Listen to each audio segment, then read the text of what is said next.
100%. So I'll go back. That's what I think I said to you earlier.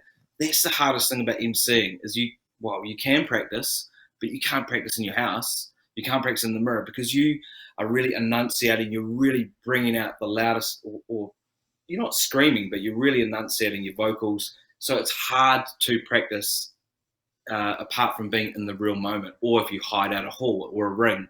So no, it's really hard to get that practice.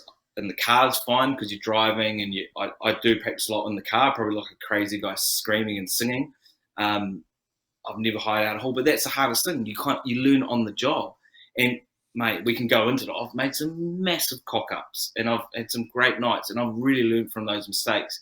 And I literally learn Tongan and Samoan when I do the Auckland Champs because every single name is foreign, and I have to get that pronunciation down. And that's one thing I learned early is that you'll see Anik, you'll see all the commentators. I've got pages of notes. That's one thing that helps me is I always go to a weigh-in and I always approach every individual fighter, and I don't even try to say their name. I talk to them and say, "Hey, Isaac Sabat, I'm the MC. I want to do the best job I can for you possible. How do I say your name?" And they go, and then they say it. And it's funny because you might think it's even a simple sounding name, but it's pronounced in their way. I know that, and I always get them to pronounce it and write it phonetically how it sounds. And they go, "No, it's not spelt like that." I go, No, that's how I say it.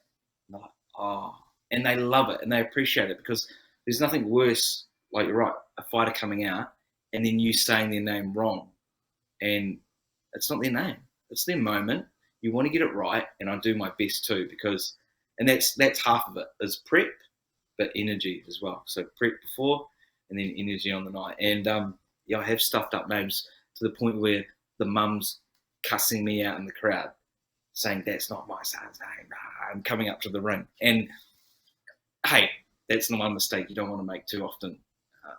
You don't want to be messing with people's mums,